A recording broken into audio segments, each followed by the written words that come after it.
কি কাজ করলে আপনার রোজাটা কি হবে? ভেঙে যাবে। এই সম্পর্কে আমরা আজকে জানার চেষ্টা করব। ওমা তৌফিক ইল্লা বিল্লাহ, আল্লাহ রাব্বুল আলামিন যদি আমাকে বলার তৌফিক দান করে। তো আসুন পেয়ারা হাজিরিন, আমরা জানবো যে আপনার কি কাজটা করলে আপনার রোজাটা ভেঙে যাবে। তার মধ্যে এক নাম্বার কারণ হচ্ছে, আপনি যদি কোনো ইচ্ছা করে যদি কোনো খাবার গ্রহণ করেন, কোনো খাবার যদি আপনি খান, তাইলে আপনার রোজা কি হবে? ভেঙে যাবে। জোরে বলেন না, কি হবে? একটু কথা বলতে হবে। কি হবে? ভেঙে যাবে। প্রথম নাম্বার কি? কেউ যদি ইচ্ছা করে খাবার গ্রহণ করে, কিন্তু কেউ যদি ভুলবশত খেয়ে ফেলে, তার রোজাটা ভাঙবে না। বুঝতে পারতেছেন আমার কথা? ইচ্ছাকৃতভাবে খাইলে কি হবে? রোজা ভেঙে যাবে, এক নাম্বার। দুই নাম্বার হচ্ছে, কোনো কিছু যদি আপনি পান করেন, অর্থাৎ পানি আপনি পান করেন, দুধ পান করেন। তিন নাম্বার হচ্ছে, স্ত্রী সহবাস করলে আপনার রোজা ভেঙে যাবে। সেটা হচ্ছে কোন সময় থেকে কোন সময়?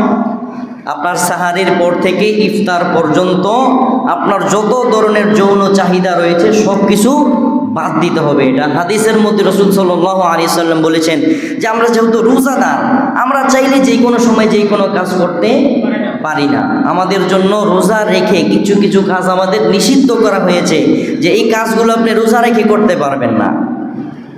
তো ইফতারের পর থেকে আবার সাহারির সময় পর্যন্ত আপনি স্ত্রী সহবাস করতে পারবেন, কিন্তু এর মধ্যে যে ফজর থেকে এই ইফতার পর্যন্ত স্ত্রী সহবাস কি পুরোপুরি নিষিদ্ধ এবং বন্ধ। এবং এই রোজাটা যদি আপনি করেই ফেলেন, আপনার কাজা আদায় করতে হবে। কি করতে হবে? কাজাও আদায় করতে হবে। দিনের বেলা যদি স্ত্রী সহবাস করেই ফেলেন, রোজাটা আপনার নষ্ট হবে, এবং নষ্ট হওয়ার ফলে আপনার এই রোজাটা কাজা আদায় করতে হবে। কি করতে হবে? কাজা আদায় করতে হবে, প্লাস এটার কাফারা দিতে হবে।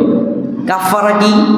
কাফারা হচ্ছে একটা রোজার বিনিময়ে আপনার 2 মাস রোজা রাখতে হবে। কয় মাস? 2 মাস রোজা রাখতে হবে, এবং কোনো মিসকিনকে 2 দিন 2 বেলা খাবার খাওয়াইতে হবে। পেট ভরে কোনো মিসকিনকে 2 বেলা খাবার খাওয়াইতে হবে। তাহলে কি আপনার রোজার কাফারা আদায় হয়ে যাবে। আর না হয় আপনার রোজা কাজা আদায় করতে হবে, যদি আপনি একটা রোজা ইচ্ছাকৃতভাবে নষ্ট করেন। বুঝতে পারলেন কথা? আচ্ছা, তারপরে আমাদের 4 নাম্বার কারণ হচ্ছে, যদি আপনি কুলি করেন।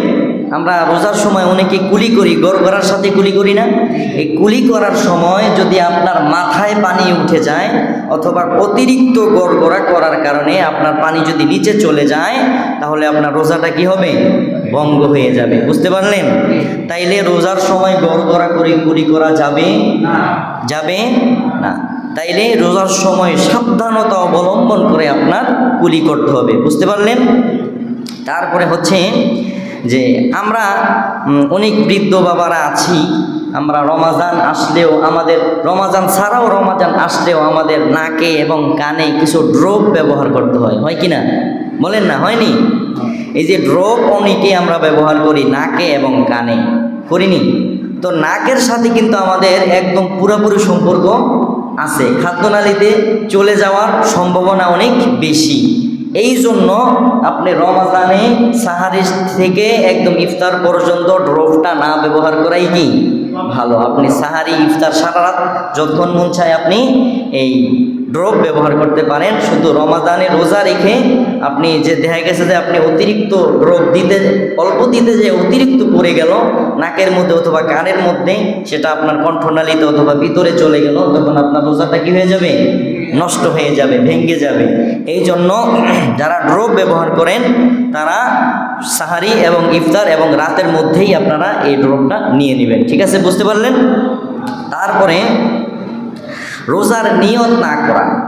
আপনি সাহারি খাচ্ছেন, ইফতার করতেছেন, রোজাও রাখতেছেন, কিন্তু আপনি একদিনও রোজার নিয়ত করতেছেন না।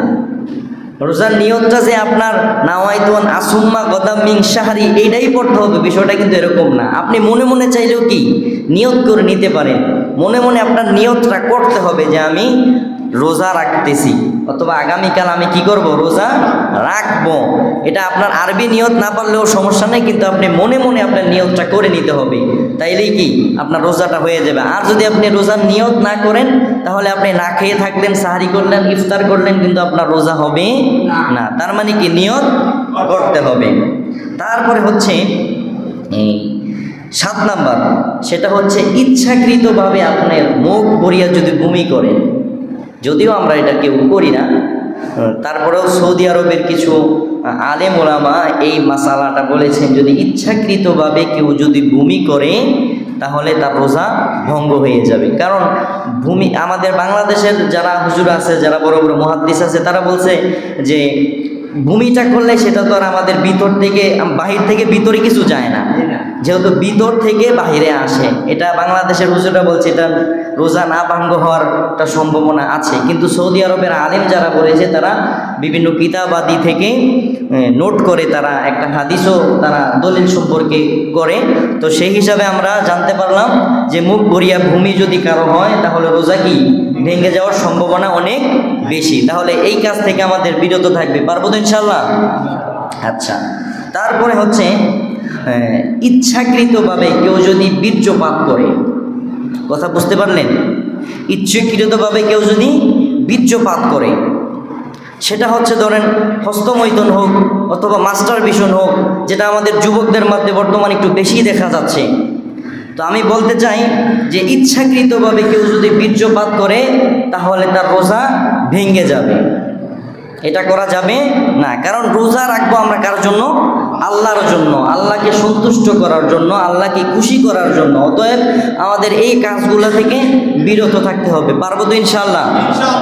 ইনশাআল্লাহ। আল্লাহ রাব্বুল আলামিন আমাদের সবাইকে এই কাজগুলো থেকে বিরত থেকে এবং মাহে রমজানের প্রত্যেকটা রোজা সহিভাবে আদায় করার তৌফিক দান করি, আমিন।